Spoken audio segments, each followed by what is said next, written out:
Penjelasan yang sangat luar biasa nih dari Kak Muti. Terima kasih Kak Muti dan Kak Anin tentunya ya. Terima kasih untuk Kak Muti dan Kak Anin atas pemaparannya yang sangat informatif. Kita jadi paham nih bahwa Pancasila itu tidak hanya terdiri dari 5 sila yang dihafalin di sekolah saja, tapi Pancasila juga merupakan sistem nilai yang mempunyai dasar ontologis, epistemologis, dan aksiologis yang saling berkaitan yang tadi telah dijelaskan ya. Sekarang kita masuk ke sesi diskusi ya. Akan saya mulai dengan pertanyaan yang pertama nih. Menurut kamu tidak atau Kak Anin, gimana sih sifat hierarkis dan piramidal sila-sila Pancasila bisa jadi pegangan untuk menyelesaikan konflik antar umat beragama di Indonesia?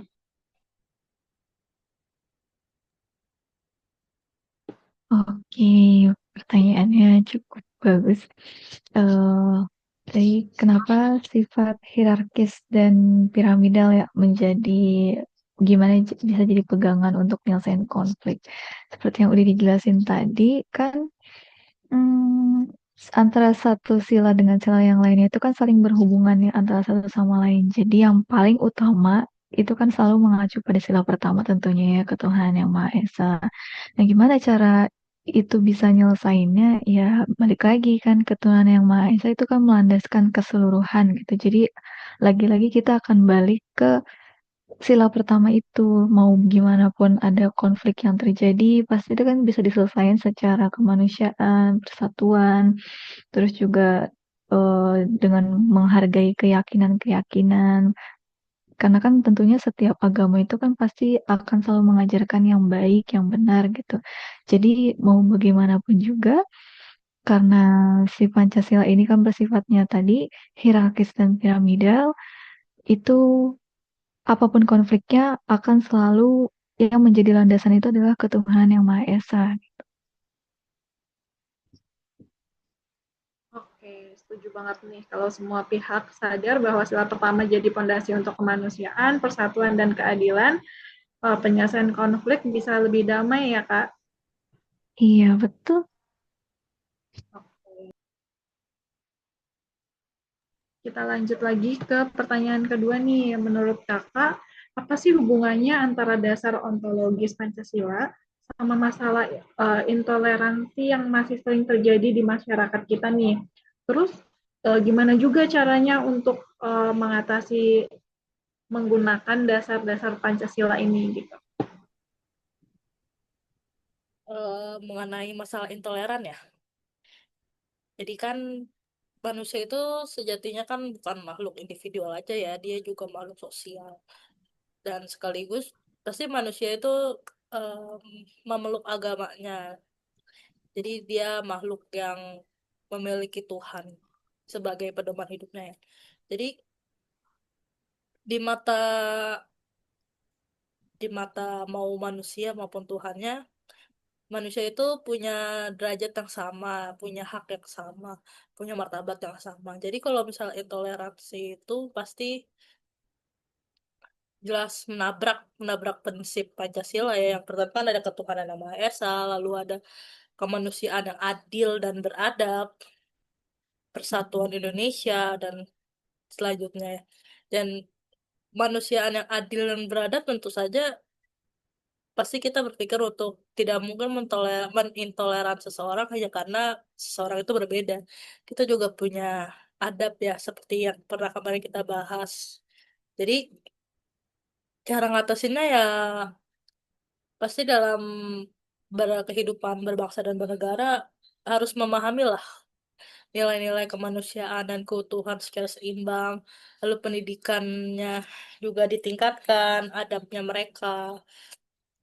Lalu tidak ada aturan yang mendiskriminasi suatu kaum atau suatu ras, dan juga bikin sebuah apa ya lingkungan yang nyaman untuk bersosialisasi apapun itu rasnya, suku, agama, budaya.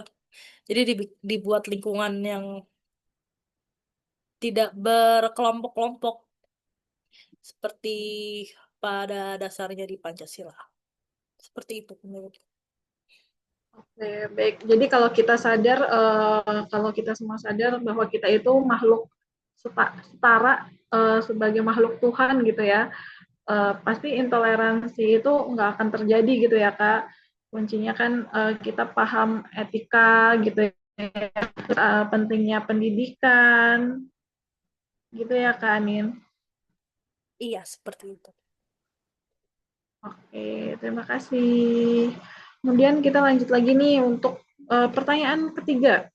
Menurut Kakak, gimana sih dasar epistemologis Pancasila mengambil sumber dari nilai-nilai yang hidup di masyarakat? Dan gimana caranya Pancasila tetap relevan nih di tengah perubahan nilai-nilai globalisasi nih? Oke, untuk nilai epistemologis tadi kan emang didasari dengan pluralisme dan heterogen dari suatu sumber dayanya gitu kan. Dan Indonesia kan emang mempunyai itu semua gitu, heterogen dan pluralisme gitu. Nah, Pancasila itu akan tetap relevan di tengah globalisasi ataupun nilai-nilai baru yang akan datang gitu kan. Kenapa sih? Karena Pancasila itu emang fleksibel gitu. Meskipun fleksibel tapi ada batasan-batasan tertentu lagi. Kan lagi-lagi balik lagi yang mendasari kan salah satunya ketuhanan yang Maha Esa. Jadi Pancasila itu bisa menerima nilai yang baru gitu. Asalkan tidak bertentangan dengan prinsip dasarnya tadi. Kan prinsip dasarnya itu adalah ketuhanan yang Maha Esa. Jadi meskipun adanya perubahan di tengah-tengah globalisasi ini gitu, ya itu tetap bisa diambil, namun kayak harus kita saring gitu, mana yang sesuai, mana yang tidak gitu. Kayak contohnya teknologi modern itu kan bisa digunakan untuk pendidikan atau sebagai layanan publik, itu kan juga sebagai bagian dari dampak globalisasi juga gitu. Tapi kan kalau misalnya kita stuck di situ-situ aja dengan tanpa menerima nilai-nilai yang lain, itu kan kayak sama aja kayak istilahnya Pancasila itu malah menjadi batas untuk kita berkembang. Padahal kan Pancasila maknanya tidak sesederhana itu gitu. Jadi lebih luas dan fleksibel.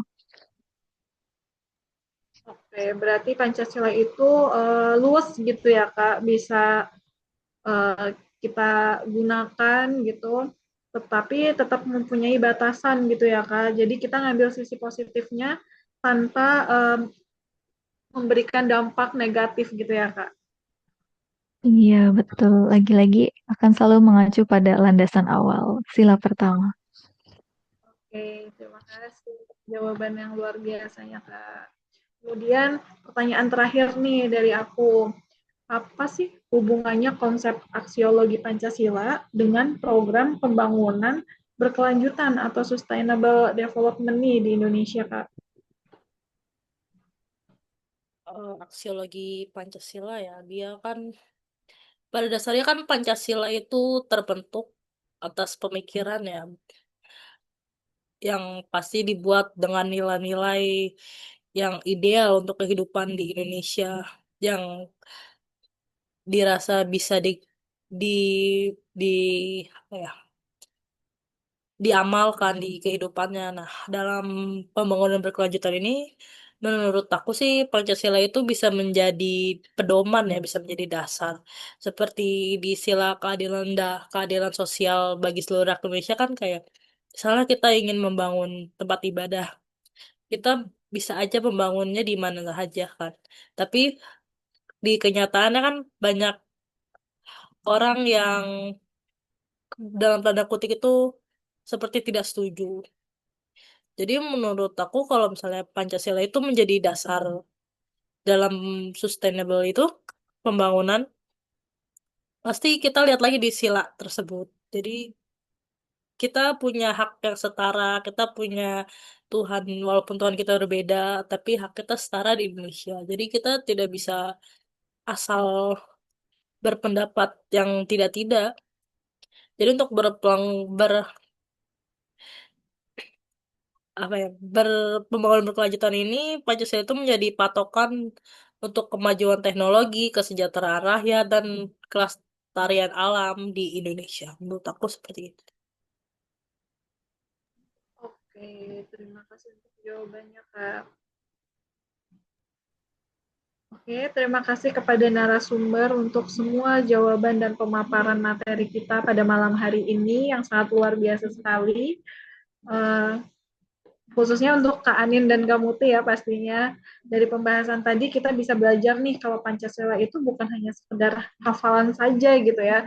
Bukan hanya sekedar 5 sila yang biasa kita hafalkan di sekolah-sekolah saja, tapi merupakan sebuah panduan hidup nih yang bisa kita terapkan di berbagai situasi, termasuk dalam menghadapi tantangan global. Banyak pengaruh-pengaruh dari globalisasi gitu. Semoga setelah ini kita nggak cuma paham teorinya saja, tapi juga dapat mempraktekkan dalam kehidupan sehari-hari. Oke, sekian pemaparan presentasi kita pada malam hari ini. Bila ada salah kata, saya mohon maaf. Wassalamualaikum warahmatullahi wabarakatuh.